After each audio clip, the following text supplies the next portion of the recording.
Hello everyone, subscribe to Australian and Belarus, really cool videos.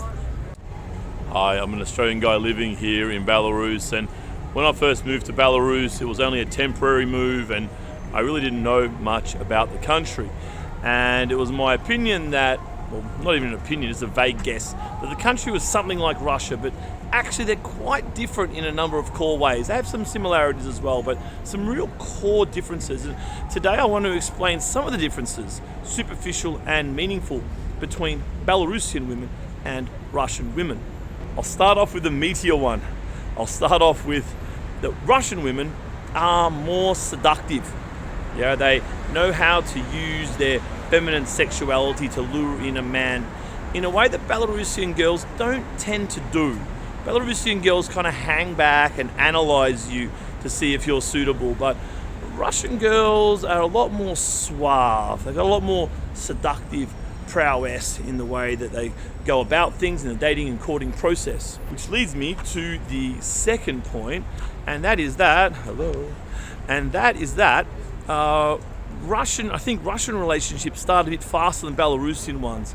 Belarusian relationships often take many years to actually happen. The boy and girl will know each other sometimes since primary school, elementary school, maybe high school, and they get together after several years of knowing each other. Whereas I think, just on average, Russian relationships tend to form a bit faster than this. And again, there's more of that kind of passion, intensity, volatility. It can happen here in Belarus too, but just talking about averages across the two countries. Third point is, if you have seen a lot of Belarusian and Russian women, you might think they look pretty similar, and I guess they do style in a similar way. They tend to be reasonably slim, especially at a young age, are more likely to have long straight hair and have a very feminine, attractive appearance. This is true. There's quite a few subtle differences. I'll just give you a couple of examples. One is that Russian girls tend to wear heels more often. High heels. It's much more of a thing in Russia, whereas in Belarus, women don't really wear heels quite so much. What Belarusian women do, especially those in Minsk, they definitely get their nails done regularly, frequently, and it's a bit of a thing here, more so in Minsk than the rest of Belarus, but in Russia it happens there too, but not as much as here in Belarus. So Belarusian girls are more nails girls, Russian girls are more high heels kinds of girls. Final difference between Russian and Belarusian women is that Russian women tend to be a little bit more volatile on average than Belarusian women. Belarusian women still can be volatile, of course, certainly by reputation, but Russian women tend to be a bit more up and down, erratic and volatile as compared to Belarusian women. And I've actually heard from several people that it's not uncommon for Moscow men to come to Minsk in search of a bride because they're a bit more mellow here. Look, on a global stage, I'm not sure, but compared to Russian women, they tend to be a bit more mellow. Certainly that's the reputation. So I've heard from a couple of people that I know that it's not super uncommon, at least for some Russian men who live in Moscow, to come down to Minsk in search of a wife. There are some basic differences between Russian and Belarusian women. I would love to hear your thoughts on this. Many of my viewers are from these countries and many of the countries in the surrounding areas, and I'm sure you know your cultures very, very well, indeed better than I do. Also, there will be a lot of foreigners who live in this region as well. Again, I'd love to hear your input on this matter. If you enjoyed this video, please do give me a nice thumbs up. It lets me know what kind of content that I should focus on in the future. If you're subscribed, welcome back. I'm glad you enjoy my content. And if you're not subscribed, you made it all the way to the end of this video, you may as well just commit and press that red button. Now I realize that this is quite a short video, so what I'll do now is I'll turn the camera around and I'll go for a bit of a stroll and we can just chat a little bit, just informally between you and I. Here is some bonus footage. I'm just strolling. I'm headed to the market, and I'm mainly going to the market just to change money because I need to go to the dentist. I've got an appointment in 2 days' time. I also need to pay these fees, these exit fees, into a bank account as well for the migration department. So I have to get physical cash, which I've already gone over my limit this week for the one bank that doesn't charge 20% on foreign withdrawals. I've gone over my limit there, so I'm going to go change some cash. And I figure at the moment the US dollar is at such a high, it's 64 US cents for one Australian dollar, and it's like, gee whiz. I'm looking at the chart and it's really had this parabolic move up, and this is often when you see the peak of a market.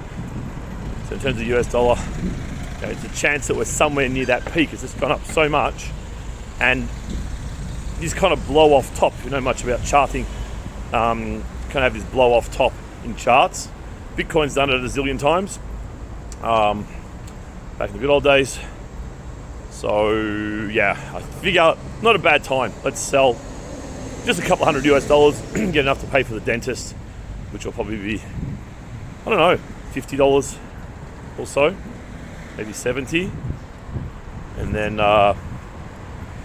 pay those exit fees, which are almost 200 rubles, because I have to pay to get everything done on the same day, get my visa on the day that I arrive to migration, rather than wait a week, because the university was a little bit tardy in doing what they needed to do in the process. But nonetheless, I'm walking up now to change that money over. I might quickly grab a couple of kilos of blueberries on the way home, and then go about my day. Doing a lot of filming at the moment. A lot of filming. A lot of B-roll stuff like this. Some bonus footage. I'm seeing that people are watching them, so I've made a few like this already with... I'll just go up here to avoid people. So the format I've been using quite a bit is just to have maybe a 5 or 10 minute video about some topic that I think is maybe interesting. I hope it is for you guys. And then just add in a little bit of a walk and talk, just so I can talk about stuff that's not really that important or that you really would make a video about, but it's still kind of interesting if you're into it. And then also just show a little bit of just day-to-day walking around. At the end of the day, I think that a picture paints 1,000 words. So video maybe even paints even more.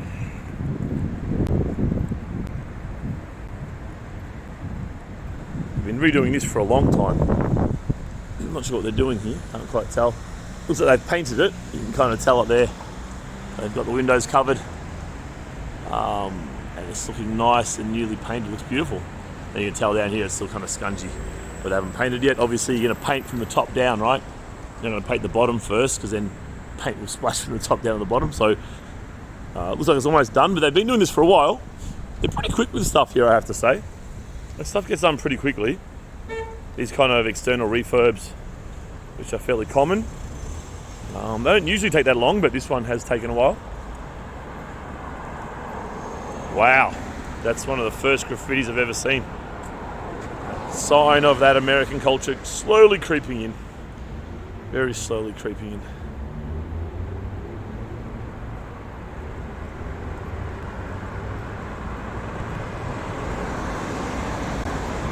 I don't know if I mentioned this to you guys, but I'm hoping, can you imagine how crazy I am? I'm hoping to go to North Korea.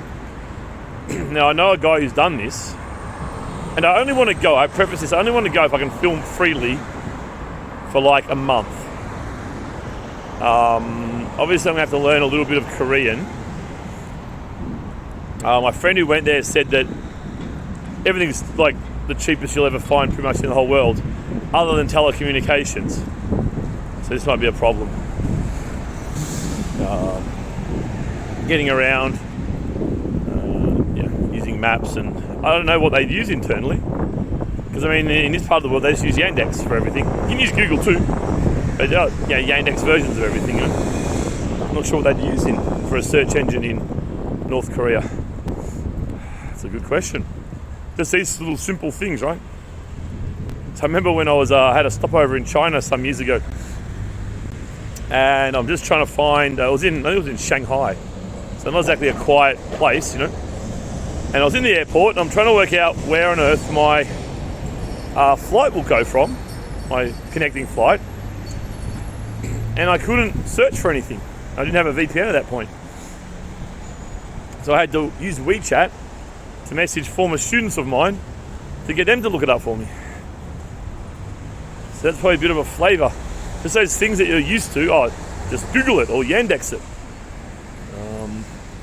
Those options don't exist. You want accommodation? Okay, Airbnb. Well, Airbnb's not working here at the moment. It's not working for me because I'm here at the moment too, and I've just booked a whole lot of accommodation. It's actually really easy without Airbnb, and often cheaper in hotels, which my impression was it was the opposite, and that's what it was 5 years ago when I probably started using Airbnb, or more than 5 years ago. So anyway, I'm not sure why that is. Maybe that was just the country I was looking in, given supply and demand and blah, blah, blah. But yeah, I mean, second option is just to go through either Google or Yandex and see what hotels are mentioned there, and then just look for their website, right? But then what search engine do you use? Blah, blah, blah. So it'd be an interesting experience, but I'd really just be going there to film and to do kind of what I've done in Belarus, which is this kind of cultural immersion and develop this kind of deep understanding of the culture and how it works. I'd be just wanting to do that. That would be my only goal, really, is to see how it really is inside of North Korea. Not looking to defect at this stage. I don't know the Korean language, and the characters look like an interesting soup of characters. So I'm not keen to really go there for any other reason. If I couldn't film, I mean, I might go there for a day, but of course the paperwork will be significant, I'd imagine. I'd imagine that sometimes here some of the processes are still a bit commie. Not too bad here. It has improved a lot apparently. But there's still a little bit of overhang from that era here in some of the paperwork stuff, but I imagine in North Korea it's full blown, but who knows? I mean, I've mentioned in another video that a friend of mine studied there. Well, when I say a friend, I mean a guy that I met here, who's an incredible adventurer kind of a guy. He went there on a student visa for 1 month and learnt Korean. And then there's quite a few South Koreans here in Belarus, and South Korean guys are like, oh my God, you speak like a North Korean, it's disgusting. Because he's developed that North Korean accent, that's how he learnt it for just 1 month. This guy was a very high IQ guy, so he can pick up a language very quickly, at least the things you need. And I think if you're targeted in any language, you can pick up the things you need for functional stuff pretty quickly, really, if you're focused in your learning. But nonetheless, he went there for 1 month, and he said, look, it's incredibly cheap. In Pyongyang, it's pretty much like a Western city. It's so cheap because, in US dollar terms, right? Because when you think about what is a US dollar in North Korea, well, of course, it's the exchange rate between the North Korean currency and the American currency, right? Now, of course, no one around the world wants North Korean currency, but they all want US dollars. So you know that the value of their currency on their foreign exchange markets is so low that when you go there, the prices will be absolutely dirt cheap. He was talking like 50 cents a meal, this kind of stuff, right? So they might only earn I don't know what they earn there, maybe 1,000, 2,000 a year, this kind of thing, but it might be the equivalent of 15 or 20,000 if you're living in America, because the prices are so different. But he did say there was a bit of poverty outside of Pyongyang. And I think this guy was fairly politically neutral. He wasn't like super pro-American or super pro-Russian, or he was probably a little bit pro-China. So maybe that contributed a little bit to his positive reports. But at the end of the day, if you want to know something about an obscure country and you want to observe the things that you care about or are interested in, then you've got to go there yourself. And Belarus is a really good example of that. I really don't know where I would have got this understanding about the culture anywhere else. I think it's not possible, to be honest. Because you've got to live here for a long time to kind of get what's going on, right? To get the weird mishmash of cultural traits. Western, Eastern and beyond. And other, not geographically beyond, but beyond in terms of other events over the last 100 years that have had everlasting effects on the culture here. To kind of understand how all these fit together. It's not an easy task. And in that respect, it's very unique. I mean, every country kind of is, and obviously there's a lot of intra-country variation in many countries.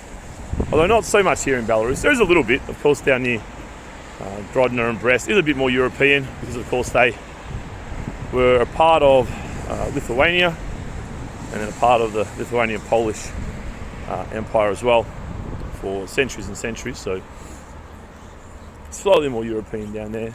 Not that much more, yeah, but slightly more compared to maybe some of the cities on the borders of Russia and Ukraine.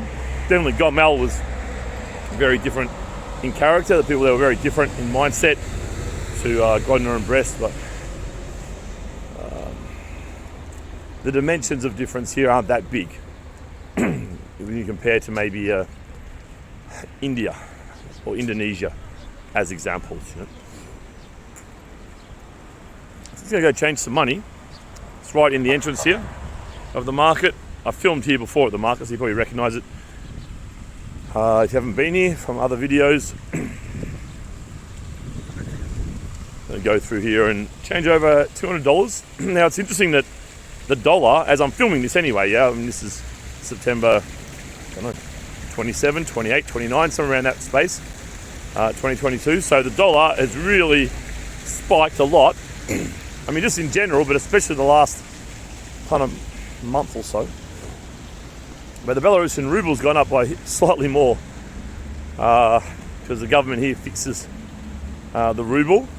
It was basically afloat until current events happened, started, and then it blew out the gate and then came back in. The market rate's supposedly about 3.4 rubles, not 2.5, but as I say, the Belarusian ruble just slowly keeps tightening up against the US dollar. I noticed the buy-sell the other day was 2.46, 2.52 for $1 US, which was the lowest I'd seen it. I hadn't seen it with the 2.4 before. But I am saving because if I was transferring from Australian dollars into rubles, oh my goodness, I was getting 2.4 rubles for $1 4 or 5 months ago. Now it's 1.6. And it's really, I've still got mates that are still like doing their calculation of 2 rubles for $1, you know. And it's like, it's not like that anymore.